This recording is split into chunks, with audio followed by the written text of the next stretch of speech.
My dear brothers and sisters, yesterday corresponded with the anniversary of the death of Sayeda Zainab, the sister of Imam Hussein and his partner in Karbala's revolution.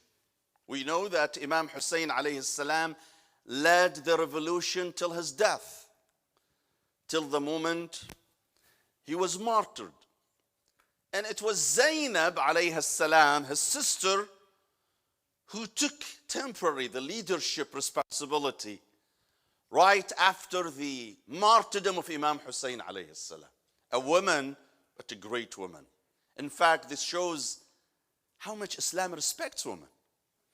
That a lady like Zainab was capable of leading a movement as big as Karbala and Ashura right after the martyrdom of Imam Hussein alayhi salam. Imam Zain al-Abidin was sick. He wasn't able to lead temporarily. It was Zainab alayhi salam who took the banner and who took the leadership flag and was capable to navigate through an ocean of calamities and hardship and infliction. It was Zainab alayhi salam, that brave woman who was able to set the most perfect example of a patient woman, of a brave woman, of a knowledgeable woman, a deeply committed to Islam, and an eloquent woman. When she came to Kufa, there was an encounter between her and the tyrant Ziyad, Ibn Ziyad, the regional governor of Iraq. He wanted to provoke Zainab. Basically, he wanted to weaken her morale when he looked at her after the tragedy of Ashura, after the killing of Imam Hussein alayhi salam. Imagine now Zainab is overwhelmed with the death of 17, 18 members of her family, including 2 of her children, 4 or 5 of her brothers, many nephews and cousins. Ibn Ziyad adding insult to the injury by telling her, كيف رأيتي صنع الله بأخيك والمردة العصاة من أهل بيته. Subhanallah, even the wording, even the words he used were very provocative, very demeaning, very upsetting. How do you find the punishment? He is saying this to Yazid, to Zainab. How do you find the punishment inflicted by God against your brother Hussein and the rebels who joined him? What do you expect Zainab to say? A woman filled with emotion, overwhelmed with calamity and tragedies. What she would say, how she would act. Would she act emotionally? Would she cry? Would she succumb to his provocation? No. She answered him with so much confidence and iman and power. قالت ما رأيت إلا جميلة. Anything I have seen is beautiful. Whatever I have seen, all those tragedies that you think have weakened me, you're wrong. You misread. You misread Zainab. ما رأيت إلا جميلة. I have seen nothing but beautiful from Allah subhanahu wa ta'ala. Then she added another slap to his face.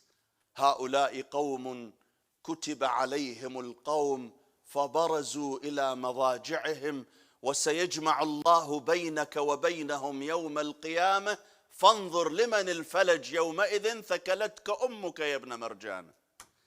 She says, you think we are regretful for what happened, for uprising, for revolting against you? She says, my brother Hussein and his group had a duty, had an obligation to fight you. By Allah, he had an obligation to fight your tyranny. And he just did what his obligation required him to do. And yes, he was martyred with honor. He gracefully was martyred. He did not succumb to you.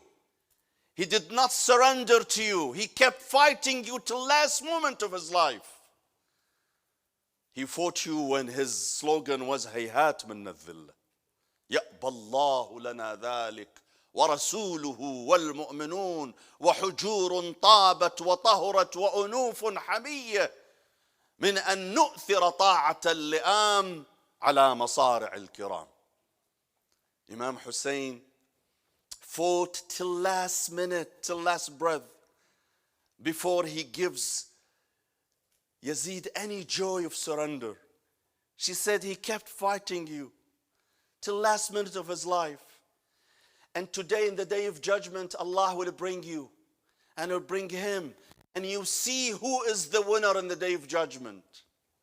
You see who is the triumphant in that battle in the day of judgment, when Allah will disgrace you because of your crimes, because of the blood stain in your hand.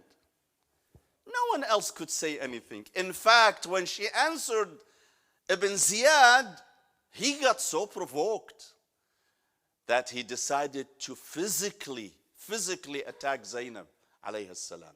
He got up, he got his whip to lash at Zainab alayhi salam. And one of the men surrounding him says, what are you going to do? He says, I want to beat her.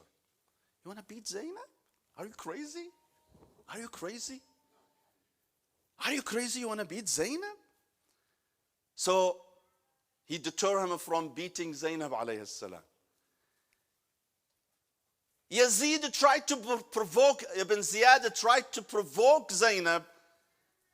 It went the other way around. He was provoked. She was calm. She was patient.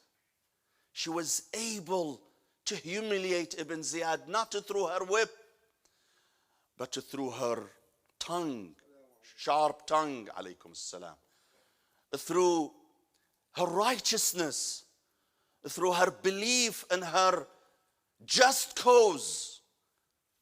Wallahi, my dear brothers and sisters, if Zainab had no other virtue other than those 2 minutes she stood before Ibn Ziyad in Kufa and Yazid in Syria, that would make her an outstanding woman in the human history.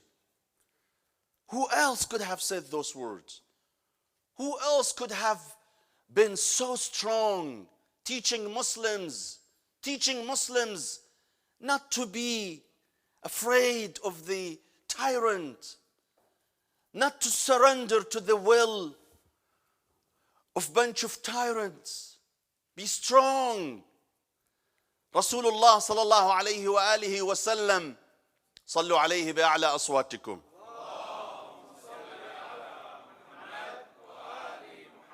إن أعظم الجهاد عند الله كلمة حق عند سلطان جائر. The best jihad is not that you carry a missile on your shoulder and shoot. It is not that you carry a rifle and fight. The best jihad in the eyes of Allah is when you're capable of deliver the word of truth before a tyrant. That is what makes you a hero. To carry a gun, anything can do that. You take them to training school and they can carry a gun or a rocket. But to be capable of standing before a tyrant and make them hear the word of truth, that's the big challenge, my dear brothers and sisters. And Zainab teaches us that example. My dear brothers and sisters, before I conclude, I would like to make one more comment before I finish. This past week, we heard some bad news about an attack, a coward attack against a masjid, an Islamic center in Dearborn called Al-Huda Islamic Center. Someone reportedly had decided to attack the masjid with a fire bomb in the middle of the night. And as he was getting ready to perpetuate his crime, apparently the Dearborn police detected him, and there was a round of shootout between him and the police that resulted in his death. Now, I would like to be very clear that we, in this community, and at the Islamic Institute of America, on behalf of our congregation and on behalf of our entire community, we condemn this attack. Unequivocally, we condemn this attack. We believe any attack against any masjid is an attack against Allah subhanahu wa ta'ala. Whether those who attend the masjid are Shia or Sunni, it doesn't matter. There is no Shia masjid or a Sunni masjid. People who run the masjid could be Shia or Sunni, but the masjid belongs to Allah subhanahu wa ta'ala. According to the Quran, وَأَنَّ الْمَسَاجِدَ لِلَّهِ فَلَا تَدْعُ مَعَ اللَّهِ أَحَدًا. All mosques belong to Allah subhanahu wa ta'ala. And no matter what the identity of the person is, we don't know. It's still unknown, the motives, the real identity of this man who committed this crime. But regardless, my dear brothers and sisters, this person does not represent no Muslim at all. And particularly, he does not represent the Ahlul Bayt school of thought.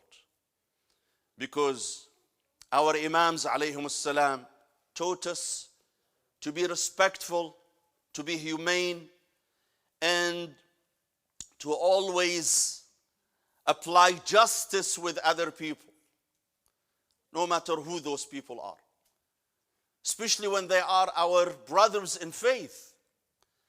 Attacking a Sunni masjid is equivalent to attacking a Shia masjid. Let's be very clear, my dear brothers and sisters.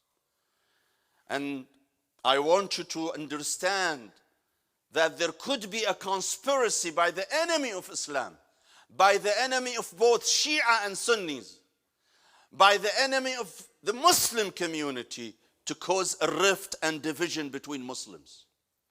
We know for the first time in the history of Dearborn elected a Muslim mayor.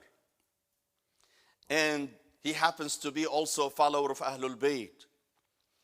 And there could be a conspiracy by those who hate us, who don't want to see Muslims thriving in this country, who don't want to see Muslims becoming integrated in this great country, by causing trouble between Muslims themselves. Farraq tasud.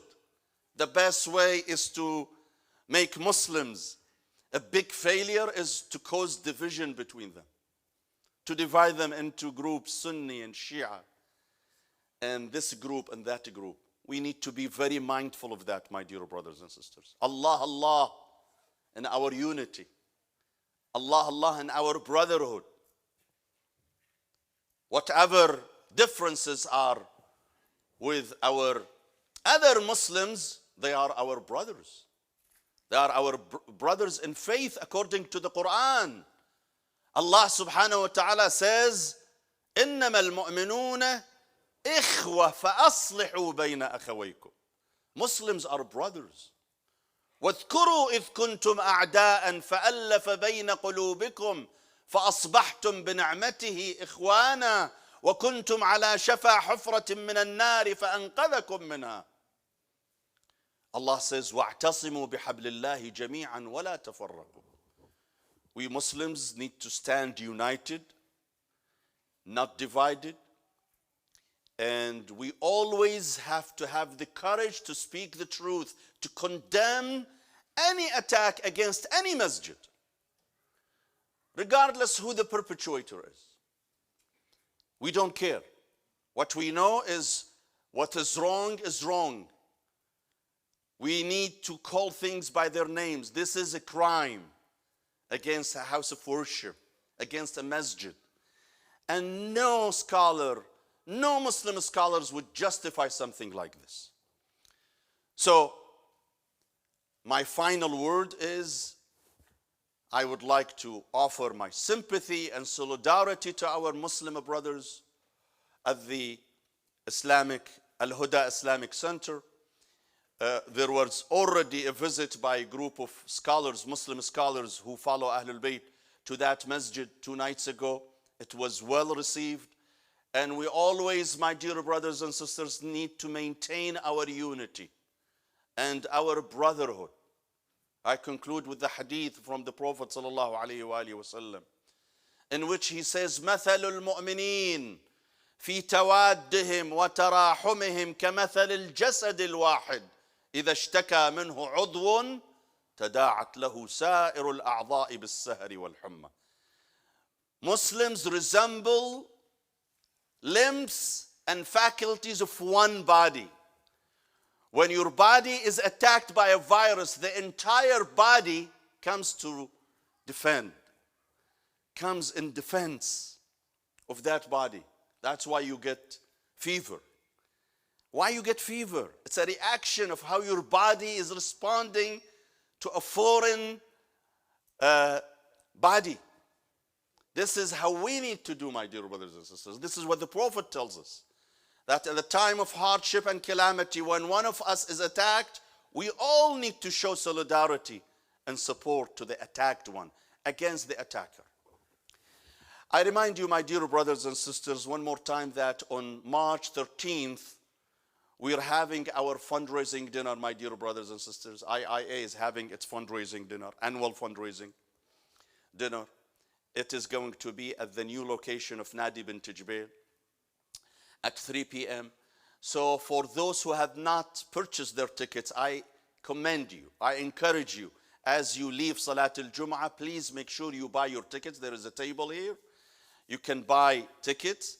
Our dear sister Hajj Nada Ghaitma also here. She can pass tickets for you. And make sure that you attend that day and join us. Even if you don't want to donate, by your presence you are donating. Your presence there is support for IIA.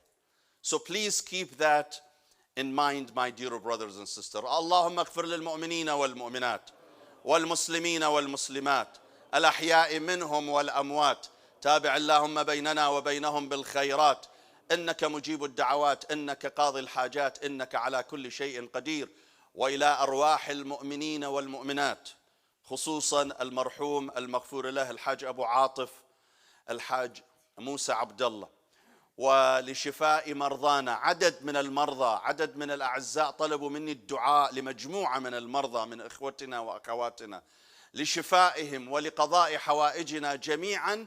نقرأ السورة المباركة الفاتحة.